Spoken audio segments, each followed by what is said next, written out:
અંબાલાલ પટેલે આ મોટી આગાહી કરી છે। રાજ્યના મોટાભાગના વિસ્તારોમાં હળવાથી મધ્યમ વરસાદની શક્યતાઓ છે। દક્ષિણ ગુજરાતમાં ભારે વરસાદ પડી શકે છે। દક્ષિણ સૌરાષ્ટ્રમાં મધ્યમથી ભારે વરસાદની આગાહી કરવામાં આવી છે। સમગ્ર ગુજરાતમાં બે સિસ્ટમ સક્રિય થતા ભારે વરસાદની આગાહી આપવામાં આવી તો અમદાવાદ ગાંધીનગરમાં મધ્યમ વરસાદની સંભાવના છે। અરબ સાગરના ભેજ નબળો હોવાના કારણે અમદાવાદ અને ગાંધીનગરમાં નથી આવતો વરસાદ। 19 થી 24 જુલાઈ ગુજરાતમાં વરસાદની શક્યતા છે।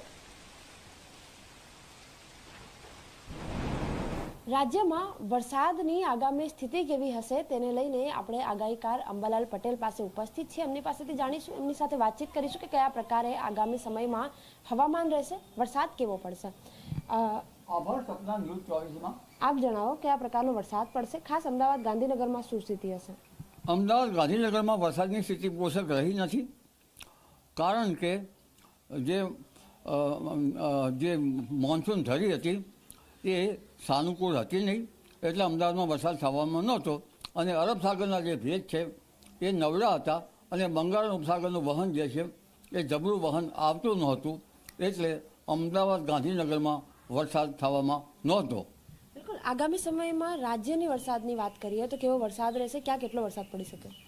બુધ શુક્રના યોગો જોતા, સાથે ચંદ્રના યોગો જોતા, જળદાયક નક્ષત્ર નાડીના યોગો જોતા આ ગ્રહો ઉત્તર ભારતમાં કાર્યરત છે અને ઉત્તર ભારતનો ભેજ છેક પૂર્વીય મધ્યપ્રદેશ સુધી અને ઉત્તર પશ્ચિમ મધ્યપ્રદેશ સુધી આવશે, એટલે મધ્યપ્રદેશના ભાગોમાં સંલગ્નમાં રહેવા જોવા મળશે। ઉપરાંત પવનવાહક નક્ષત્ર નાડીના યોગના લીધે બંગાળ ઉપસાગરમાં હલચલ જોવા મળશે, જેના કારણે તારીખ 16મીથી 15-16માંથી બંગાળના ઉપસાગરમાં એક સિસ્ટમ બનવાની શક્યતા રહેશે, જેની અસર પણ ગુજરાતમાં થવાની શક્યતા રહેશે। એટલે તારીખ 16થી લગભગ 24 સુધીમાં ગુજરાતના ઘણા ભાગોમાં ભારે વરસાદ થવાની શક્યતા રહેશે। અલબત્ત દક્ષિણ ભારતના ભાગોમાં ભારેથી અતિભારે વરસાદ થવાની શક્યતા રહેશે। દક્ષિણ સૌરાષ્ટ્રના ભાગોમાં પણ ભારેથી અતિભારે વરસાદ થવાની શક્યતા રહેશે। પશ્ચિમ સૌરાષ્ટ્રના ભાગોમાં પણ વરસાદ થશે। એટલે ચરાચર વરસાદ જે છે એ તારીખ 16, 17થી 24 વચ્ચે થવાની શક્યતા રહેશે। જી।